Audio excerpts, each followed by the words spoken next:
Hey, what up? It's Xander. I was asked by a subscriber to make a video about stuff about schizoaffective disorder. If you haven't watched any of my videos before, I have schizoaffective disorder, and subscriber asked if I knew how common schizoaffective disorder was, and I looked it up. Um, According to NAMI, the National Alliance on Mental Illness, schizoaffective disorder affects about 0.3% of the population. Now, I don't know if that is 0.3% of the world population or the American population. I'm sorry about that.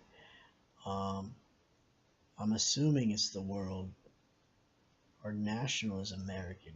Okay, I'm being stupid here. Anyway, it's 0.3% of the population.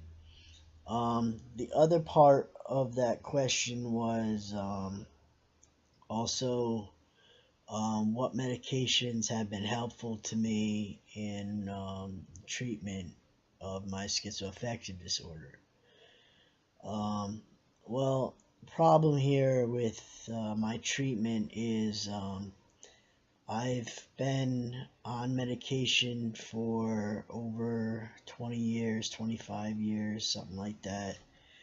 Um, uh, Medication works for a period of time, and then after a while, it runs its course, and then it stops working.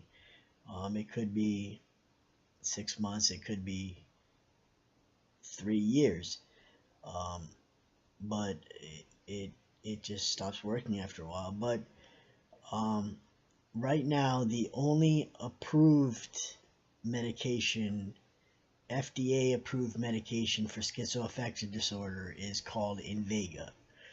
Um, that's what I am taking right now. Um, and it's running its course right now. I'm having issues, but I'm trying to get it sorted out. I've been having problems, had a brief hospital stay. I'm in a day program. Shit's not going right, but I'm trying to get it figured out. Um, but um, Other medications in the past, there's a medication called Clozoril. Like I said, that's Invega's the only approved for schizoaffective disorder.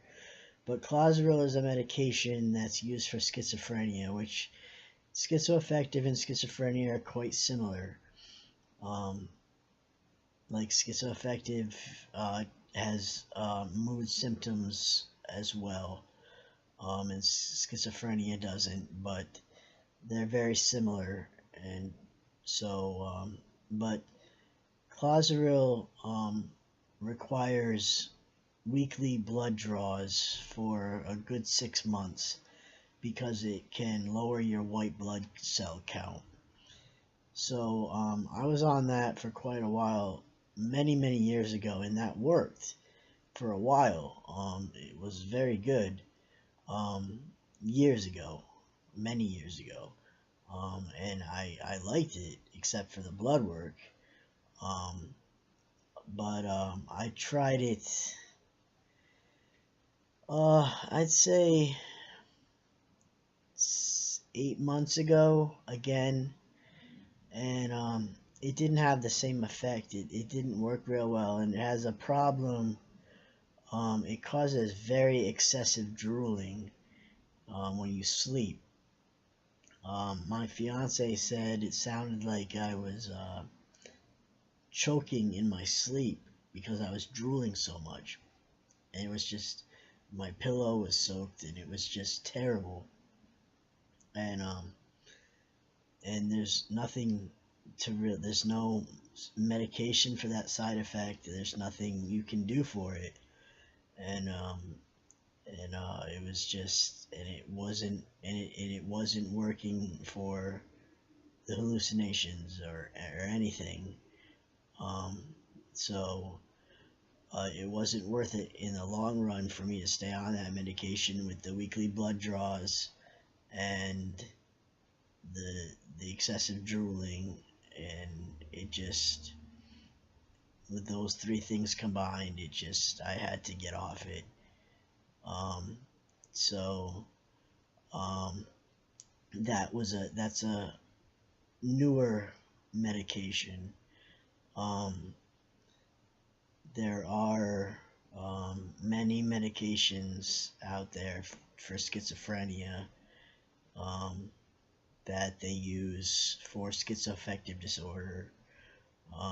There's newer ones, the newer classes like Risperdal, um, Seroquel, which is a psychiatrist's go-to that they use for many things, sleep and I don't know, but I see psychiatrists prescribing that for all sorts of people.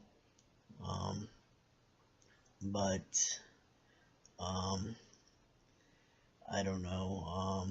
But there's old school antipsychotics that they use, like Thorazine and Haldol, um, that I've taken in the past. Thorazine, works for me, but I have to take very high doses, and um, I was very over medicated. It worked, but I was very sedated, and I didn't like it. And Haldol I won't take because it has effects for me that make my eyes roll up in the back of my head. I'm like this, and I can't make them go down, and they just stay up like that, and it hurts, and they have medication to take for side effects, but um, it's not worth it to me because that is a very painful feeling.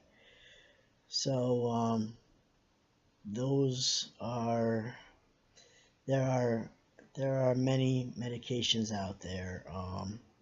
Some work better than others for different people. It's a trial and error kind of thing. You gotta find what works for different people. It's specific to specific people. Um, so what works for me may not work for somebody else. So that's what I got, specifically about schizoaffective disorder and medication. So I hope you like what you saw. Like, comment, subscribe, hit the notification bell, and later.